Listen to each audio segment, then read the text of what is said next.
Hey guys, welcome back to the channel.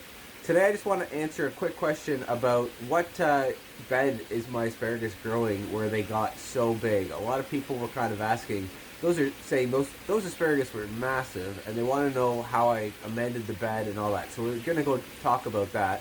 I want to do a quick little shot of that dogwood because it's every 2 days or so where that dogwood's flowering. So quickly, first things first, this dogwood, look at this thing. Fantastic. So this is going to be like this for about 2 days, and then it'll just be a normal bush shrub, I guess. Small tree. But what a stunner. I can't wait for the day where the 50 to 80 plus service berries that I've planted are all like that in this whole entire area. Yeah, this food forest is going to be something else in about 10 years. It's going to be just crazy. Okay, so how do I amend my asparagus beds? You're looking at it.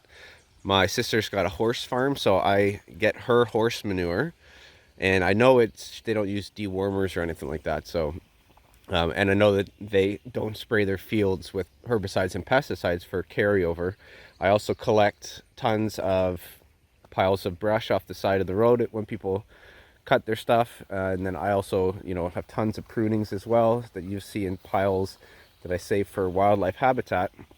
And then I make biochar with it. And this is from the last run.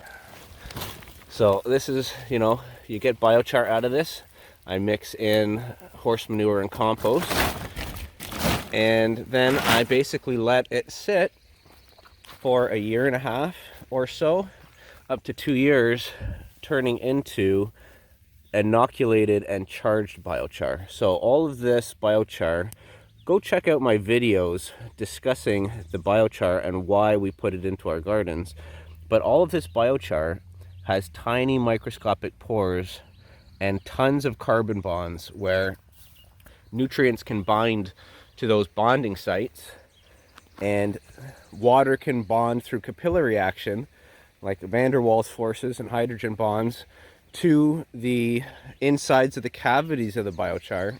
And in this way, the biochar acts as like a battery of both nutrients and water. So when it rains and rains collect in my footpaths, for example, or any of my gardens, then all the biochar slurps up that water, but it holds it like a sponge does. Where if you're a little microscopic critter walking around the inside of a sponge, you can be surrounded by water but not drown. And that's what we want for our soil microbiology. That's what biochar does. Now, in my soil microbiology videos, I talk about how the soil microbiology is the key to everything. The soil microbiology makes all of those nutrients chelated. It's spelled chelated. It's chelated, and it basically means that they're bioavailable. So the microbiology will bind nutrients to amino acid chains. And the biochar kind of acts as that amino acid chain that the microbiology can bind nutrients to. So enough science. What does my asparagus patch look like? Is it perfectly manicured? This is my asparagus patch, guys. This is what it looks like. This is Creeping Charlie. That is a ground cover, and it is on top of biochar and compost and wood chips that I haven't amended for 5 years.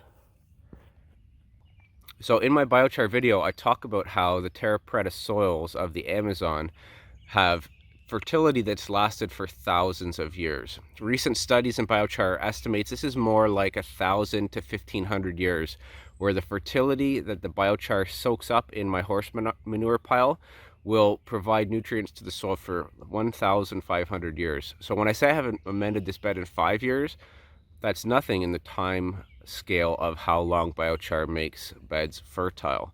And the key to that is getting good soil microbiology, pumping those root exudates, or taking advantage of the root exudates from plants, so you have to plant densely as well, and then turning those into chelated nutrients and bonding it to the carbon bonds inside the biochar. So to me, an ideal bed for asparagus is not asparagus and dirt. It's not asparagus and wood chips. It's asparagus, wood chips, amended with biochar, and then covered with plants. all of this wood sorrel here that I have planted as well.